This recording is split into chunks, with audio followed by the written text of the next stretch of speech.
Alright, everybody, we just got done watching WWE Smackdown live. Was it live? Supposedly. Oh. I'm Mike, he's Byron. Hello. And we're going to dispense with some of the usual stuff today, or just talk about the end, and then we'll, if we feel like it, talk about the beginning, because pretty much the end was good, the beginning was not so good.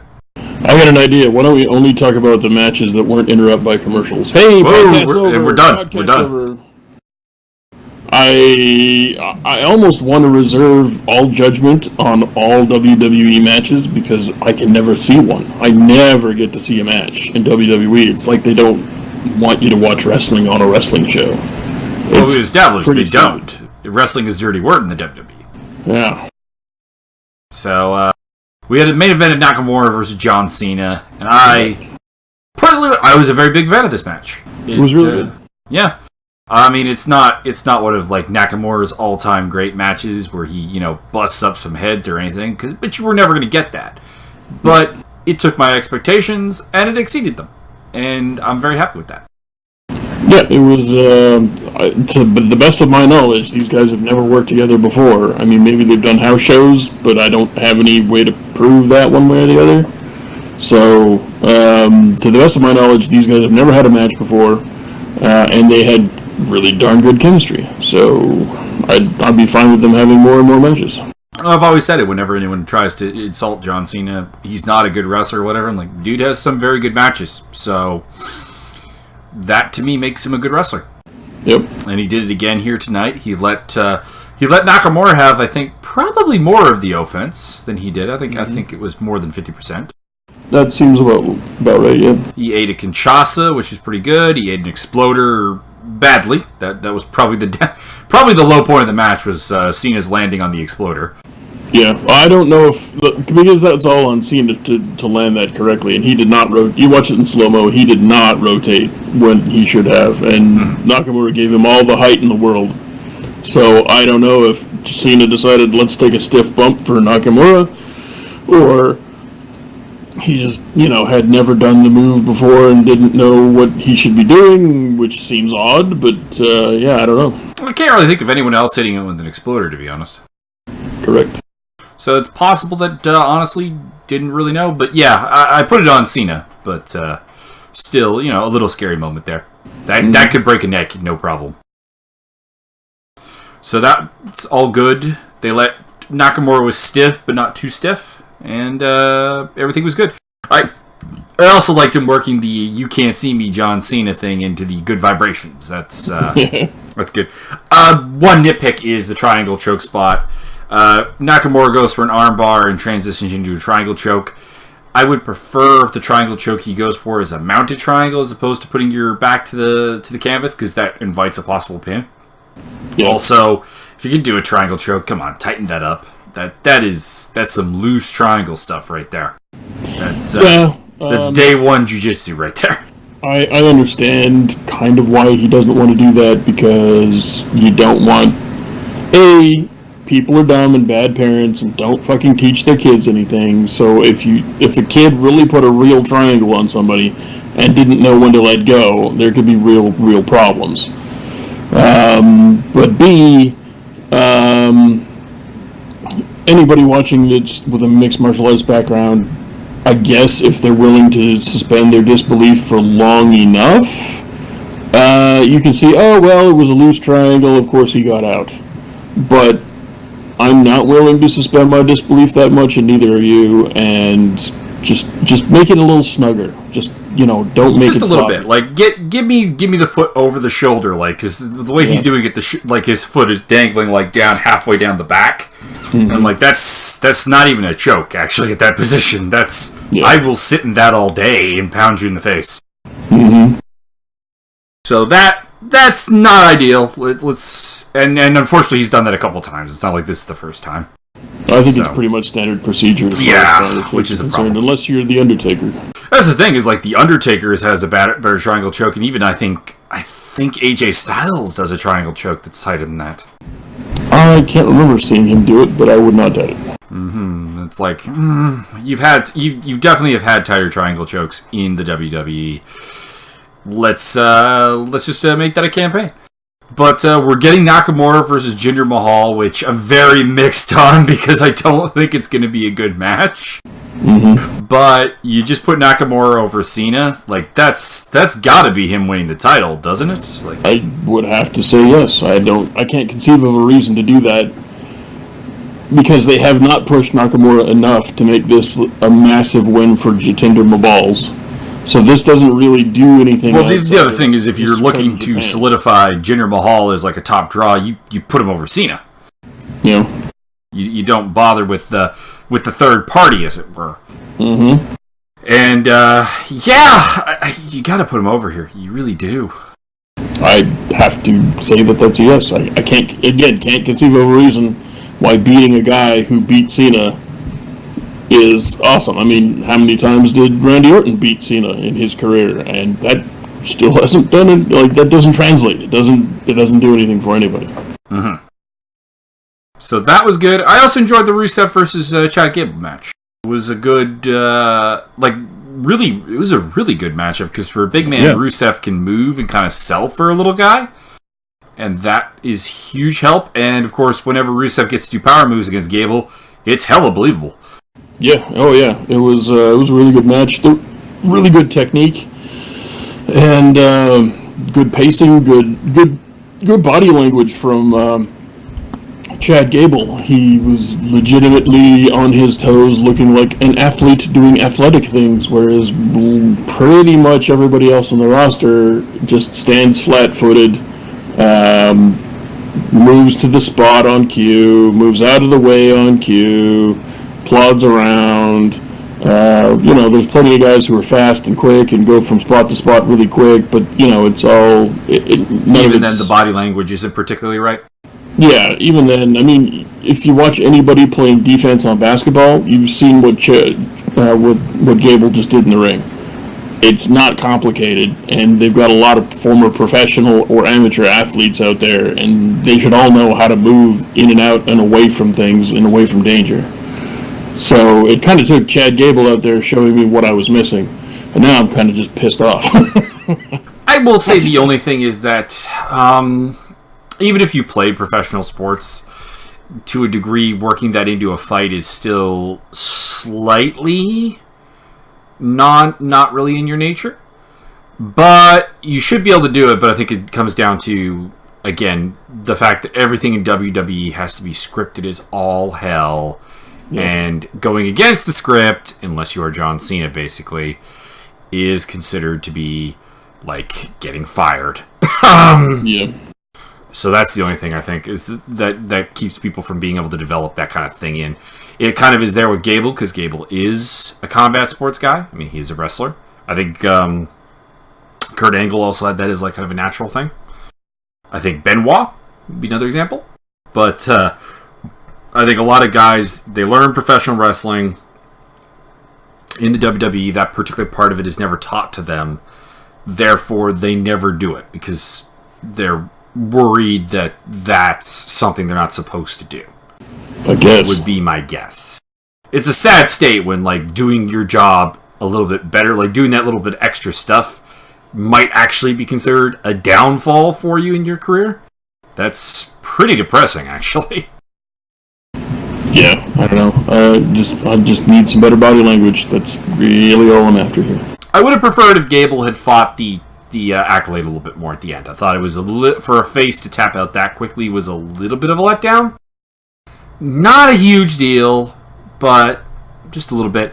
And then WWE sound guys, get your freaking shit together. Jesus Christ. Oh, it's been atrocious all year. Yeah. I don't know if they hired a new company or what the fuck the deal is, but they don't know what they're doing. Yeah, so basically at the end of the match, Rusev cuts this promo about wanting more competition, which it was a well-delivered promo. Although, I will say the content of it doesn't make a lot of sense because, well, you could argue John Cena did not beat him at Battleground. I mean, that still is his only pay-per-view match. He is technically 0-1. Demanding more competition is... And using that as I can't be beaten, not great. It would have been better coming off a win. Fantastic. But, you know what? The delivery was good. It made up for it a lot. And then they hit Rusev's music, and the look on Rusev's face is like, he masked it well, but there was there was the little eyebrow raise that said, that's just it's not what's on the script. Well, he looked at the ramp doing the stereotypical, who is that? Who's coming down? I'm surprised. Wait, it's my music. Shit. Okay, celebrate fucking quick, because they fucked it up, and now I have to cover up their stupid mistake. Yeah, Randy Orton comes out and basically kind of accepts the challenge, RK out of nowhere on Rusev after taking a really, really, really long time to get to it, which seemed even longer because of the mess up with the audio. So the post-match segment gets a fail on a technical level and a scripting level for sure. Yeah.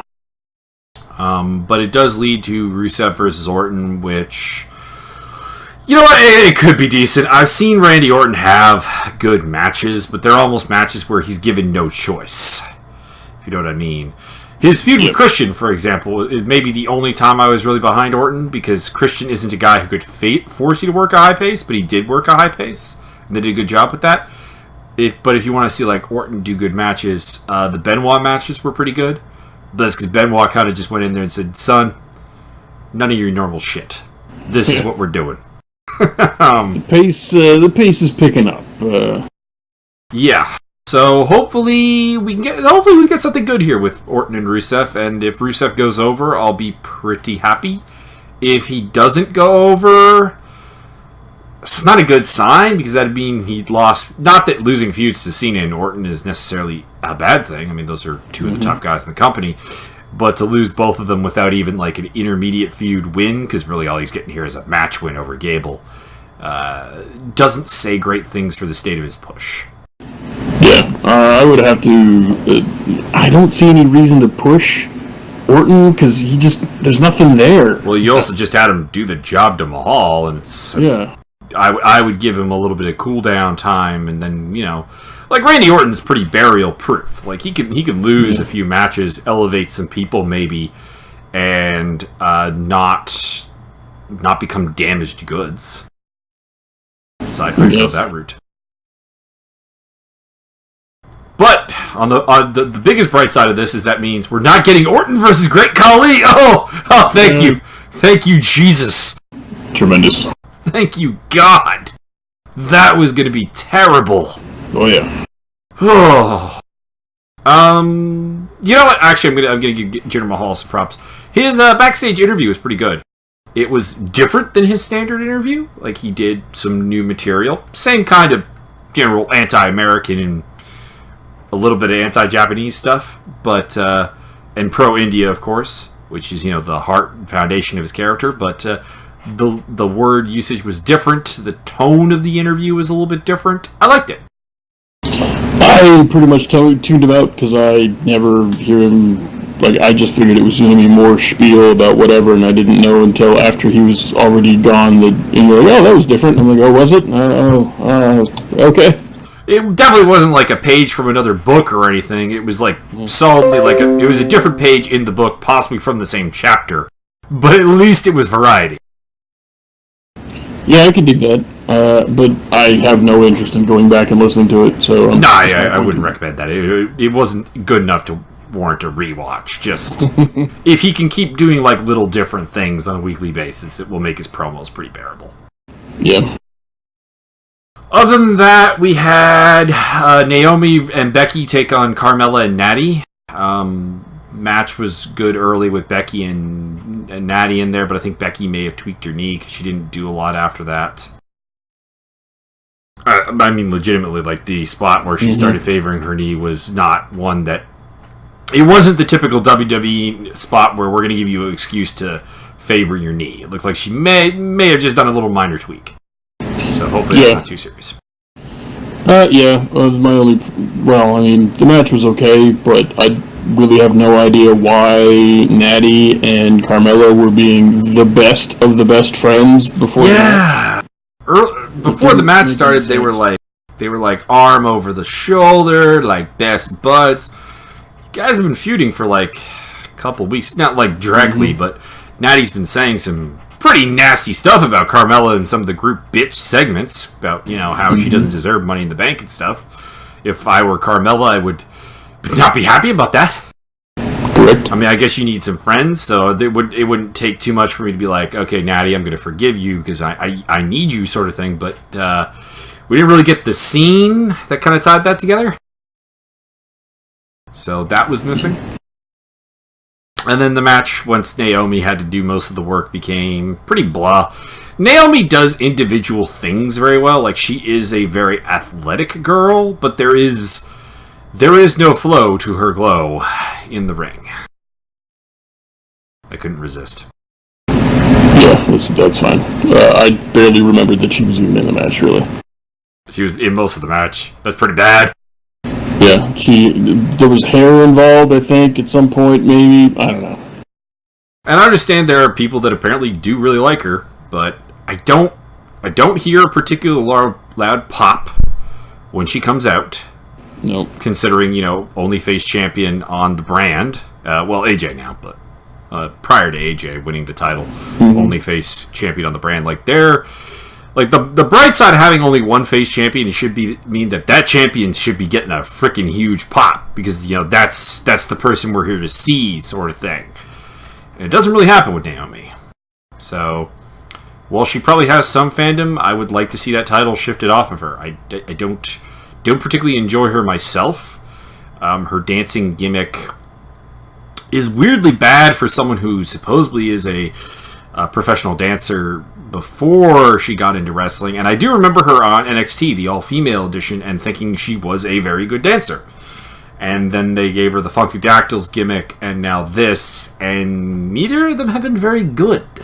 So, whoever's choreographing, planning out her stuff, needs to be fired, basically. Yeah, I would say so. I'll leave it at that. Also, yeah, the Money in the Bank briefcase holder tapped out. That's always a good way to sell me that Carmella's going to do good things with that briefcase. I know they've done it with the men too, but it's still not a good idea. Yeah.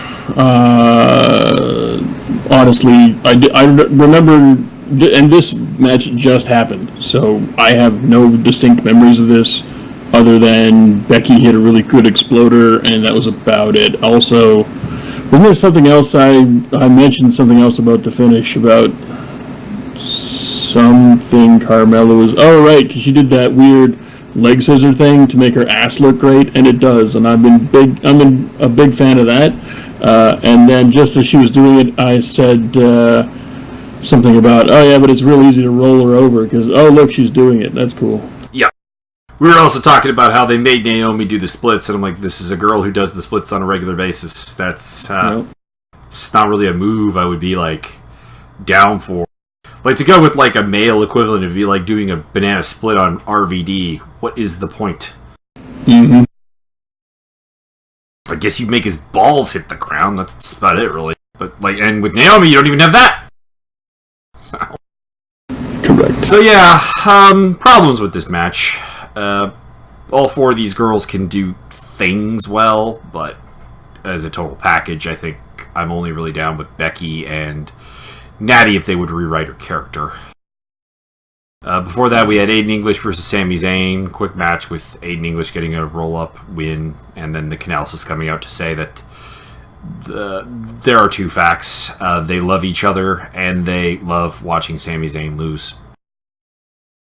That's really all I have to say on this. It's just a waste of Sami. Yeah, I was on the phone at the time. Whatever, who cares? We had Fashion Peak episode. Yes. Which was this was not one of their better Fashion Files episodes, but it was good. I like the hallucination dream sequence, whatever that was with Tyler Breeze. I enjoyed it. I thought it was really good. It's giving the Ascension something to do as well, which is nice. Yep, they were all speaking in tongues and being crazy, and I enjoyed it. And putting syrup on wood. Correct. All right, Connor. I think it's Connor. I think Connor's the bigger one, right?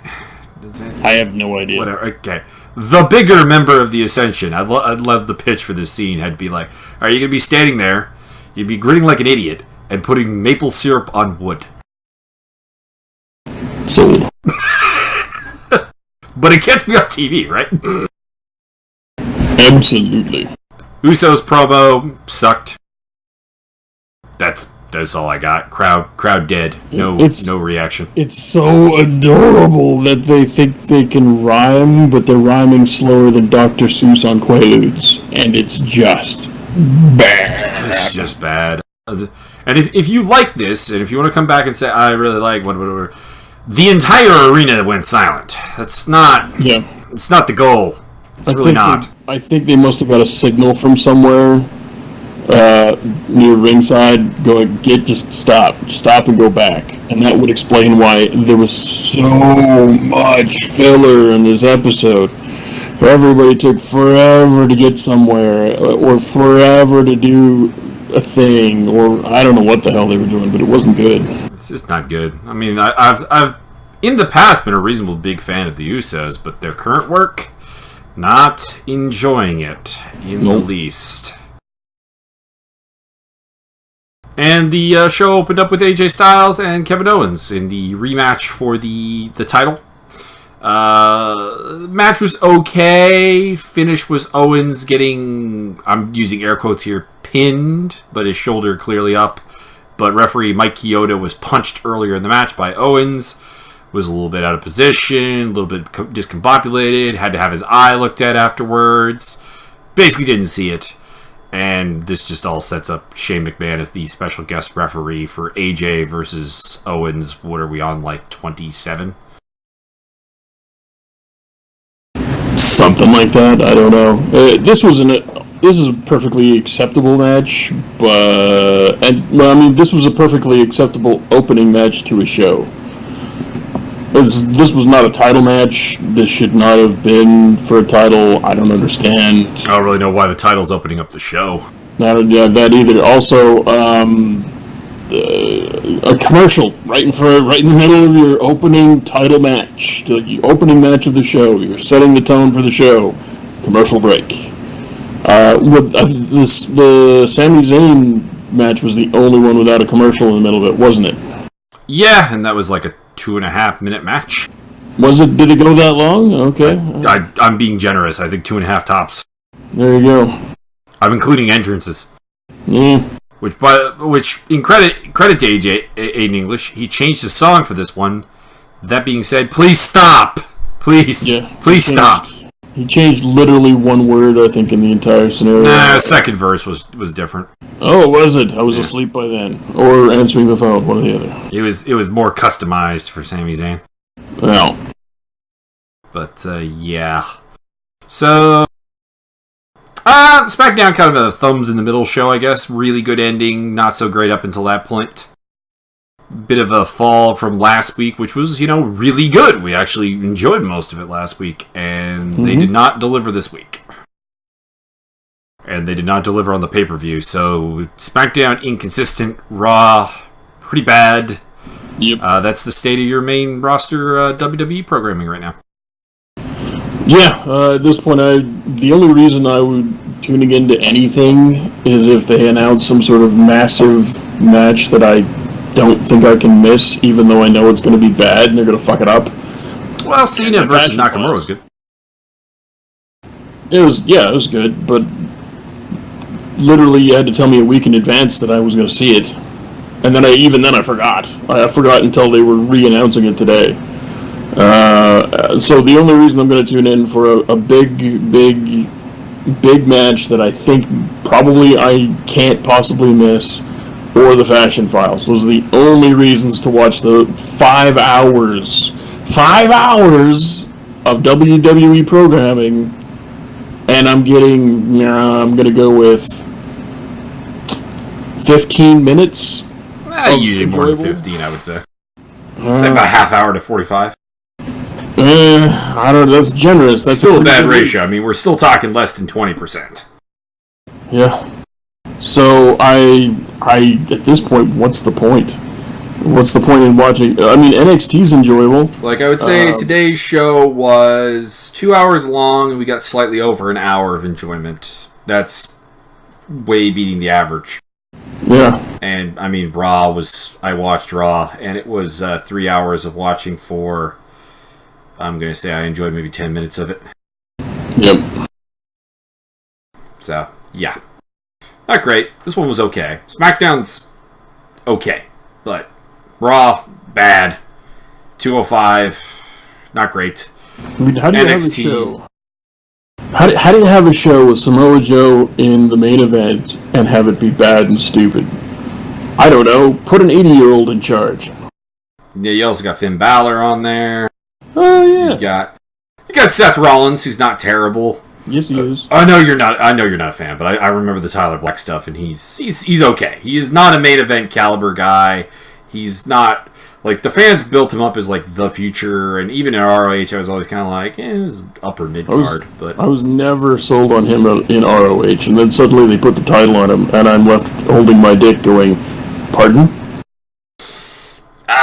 I wasn't quite as negative on it. I thought the storyline leading up to him having the title in ROH was good, but I definitely saw it as like, all right, this is a short title run, right? This is like, This is him here to reign for a couple months, get the belt off of him, let him learn a little bit more. The other thing was, like, he came in as a relatively green guy and never really got all that much better. That's kind of peaking way too early, I guess, is where I'm going with that. I could be alone. I mean, I know there's some real big Tyler Black / Seth Rollins fans, but I'm just saying, I never really got it. I didn't. And that doesn't mean that he's not good. It just means I'm not looking forward to him. Yeah. Because, I mean, there's been a number of other wrestlers over time that I've not really gotten either. I mean, this is not the first time this has happened. I mean, I remember even, like, if we want to go way back in time to the early 90s, like, not really understanding why Hulk Hogan was popular, to be honest. Well, I was a kid at that point and wrapped up in the whole Hulkamania. I was actually more of a fan of the Ultimate Warrior at the time. But that's because he was not already an old man, so, yeah. And, so I can understand why people enjoyed him, but then as soon as Hulk kind of left the scene, Bret Hart was the man. Bret Hart was awesome. Bret Hart can actually wrestle a match. Oh yeah, no. Once you had Bret Hart as the top man of the company, I became much more into wrestling. Bret Hart is I would theorize I'd be into wrestling anyways, but Bret Hart is the reason I got so deep. Yeah, and that quite possibly is partially because I'm Canadian, but it's also I really enjoyed watching him work. And also at the time, I wasn't really Canadian because, of course, I was from elsewhere. He's from outer Tajikistan. But yeah, he got me really deep in, along with Shawn Michaels, credit him as well. Also, bizarrely, really liked Savio Vega back in the day. I kind of want to develop a time machine so I can go back in time and ask myself why I like Savio Vega so much. Can't honestly recall. Well, I mean, he was the head of one of the big factions, so, I mean, I guess... No, I liked him before that. Oh, well, that's a little weird, but okay. Let's see, just while we're at this, other guys that I really liked and could not honestly tell you why. Was a big fan of, for whatever reason, and this is truly, literally a whatever reason, I have zero clue. I was a big fan of Kamala Mustafa.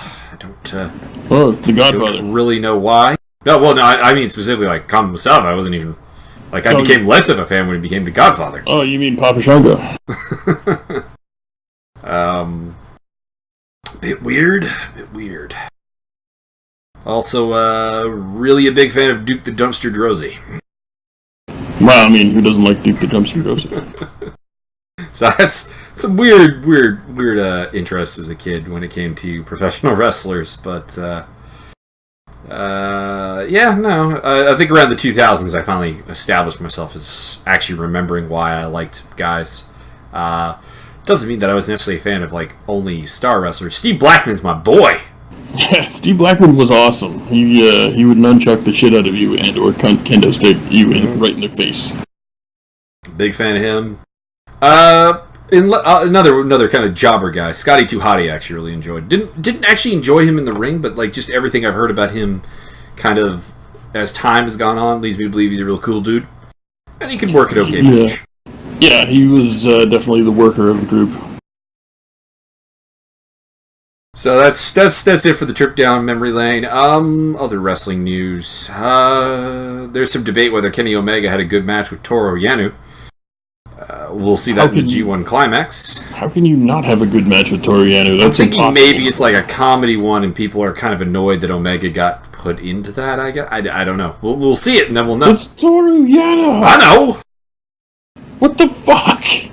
I know. I don't think you want to see Toru Yano wrestle a serious match. I don't think it would be all that good. No, I don't think so, no.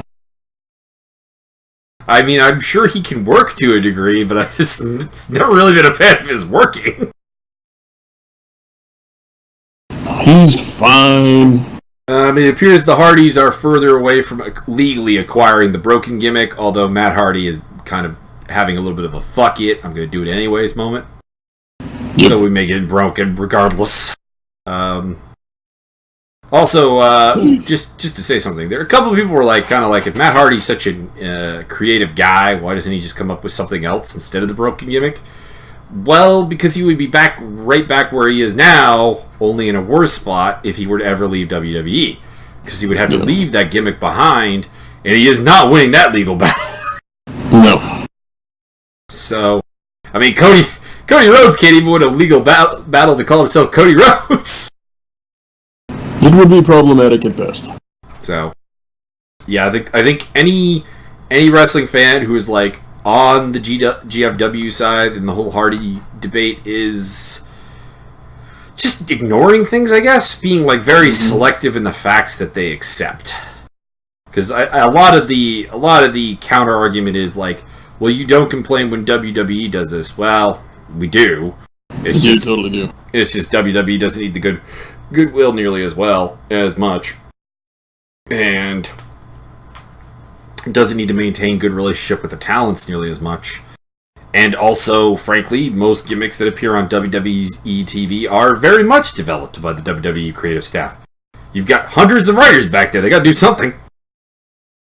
They got kids. They got kids to feed. So, I mean, there's that. Whereas this is a gimmick that, as far as I am aware, and if someone would like to correct me on this, they are welcome to. Primarily, the Broken Universe was created by Matt, Jeff, Jeremy Borash, and Dave Sahadi. And 3 out of those 4 are not part of the company anymore. Additionally, they never paid Senior Benjamin, so I'm trying to figure out why they think they own that particular portion of the gimmick. Yeah. And the Hardys paid to put on some Impact Wrestling tapings at their own home. So it's for 2 guys who did a lot for your company to keep it alive in a dark period, to behave as they are. And to be clear, I'm not suggesting giving the gimmick away for free. I'm suggesting name the price, get the deal done, bang, out of the way. The way they have handled this with trying to a degree, skewer both the Hardys in the media is classless and doesn't, I think, set a good precedent for how you're going to deal with future talent that wants to leave, which may encourage some talent not to sign with you. And you're already dealing with a promotion that has a TV deal that is pretty hard to get, not impossible by any means, but you're ordering a channel basically for just to watch GFW. That's a fair amount of money to plop down to watch a TV show and not stream it for free. Yeah, and let's put it out there, a third-rate TV show. One that is not very good. No, it's not exactly wowing me. And then on top of that, you also they're almost talking themselves out of money at this point, because I've heard 2 theories on it. There are basically 2 theories on why they're doing what they're doing. Number 1 is that they think they have an ironclad, they can defeat the Hardys in court. With their patent being rejected, 4 different patents for 4 different reasons in regards to this makes me think that the court case is far from ironclad. So I asked a buddy of mine who's a business lawyer. I got him all the information I could at the time, and asked him, he's like, what would your advice be to your client if you were GFW's counsel? And he's like, I would probably advise them to sell. Figure out how much they want for it, and make sure you actually get something before it becomes worthless. Because there is that chance.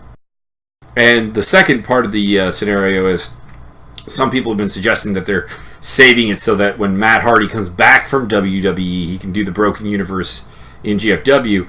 But if you are pissing off Matt Hardy and Rebby this badly, why the heck would they ever come back?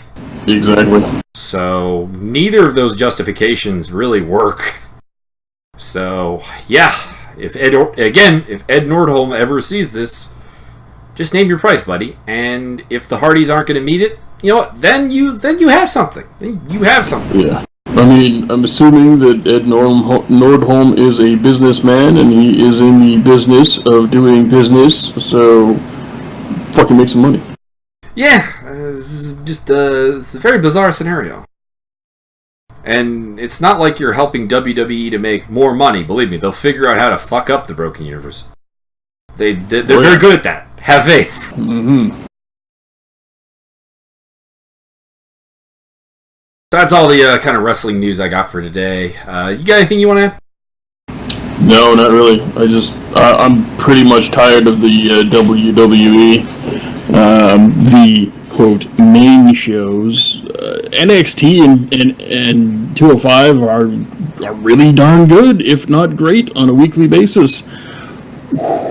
Maybe it's time for Triple H to stage some sort of hostile takeover. I don't know. I just don't think that there's really a way to do that. I mean, that's always been the problem, is that Vince is like, I hate to advocate anything that could be considered, demanding an assassination attempt, but maybe it's not a bad idea. Kind of needs to die. Oops, we had an accident with the pyro. It's just, it's a rough one. We're very sorry to report we had an accident with the pyro, and my new assistant, Stevie Richards, has 2 words for you. We're taking over! That's 3, Stevie, but that'll do. Yeah, but I mean, at this point, I'm just... Well, actually, Stevie Richards is a very intelligent guy.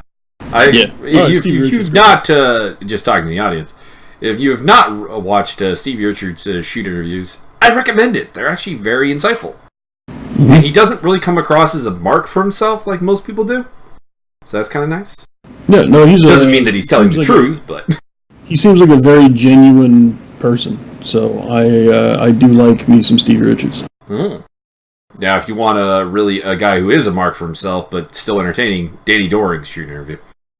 Danny Doring's awesome. Oh, yeah, but such a mark for himself. Such a mark.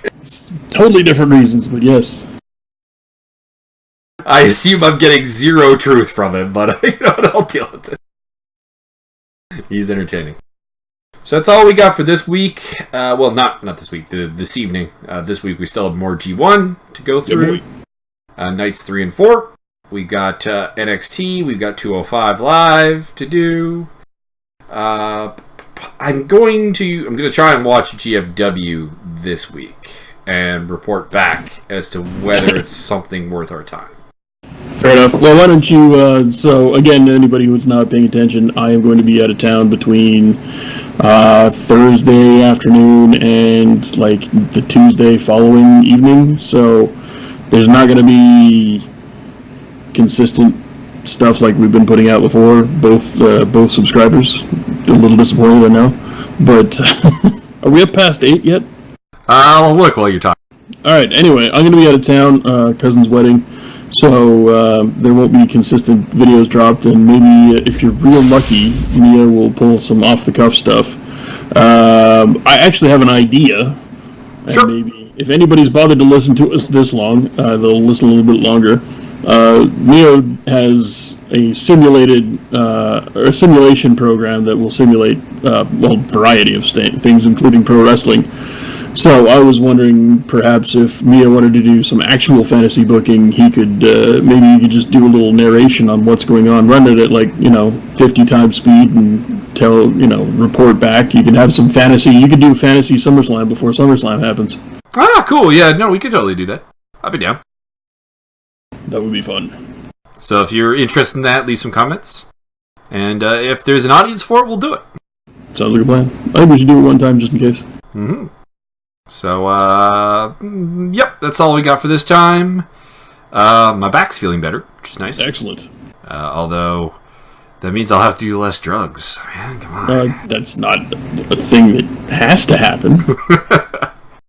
I'm going to actually go up to the cottage with some family members for 2 days, so I'll be gone for a little bit as well. Oh, le cottage. Mm-hmm. Enjoy some water and some sand and some playing football with Kyle. That's less of an interesting thing and more of a chore, but okay. He's insisting I get a baseball glove, so that could be interesting. I think you should deliberately misinterpret that and show up with a baseball bat. Oh, sorry, so that goes to the tag. But anyways, we got that. And yeah. So, gonna be a little bit quiet from us on the weekend, because both of us got some stuff to do, but we'll try and get out the regular stuff before then. And that's really all I got to say, outside of get off of Byron's lawn. For reals.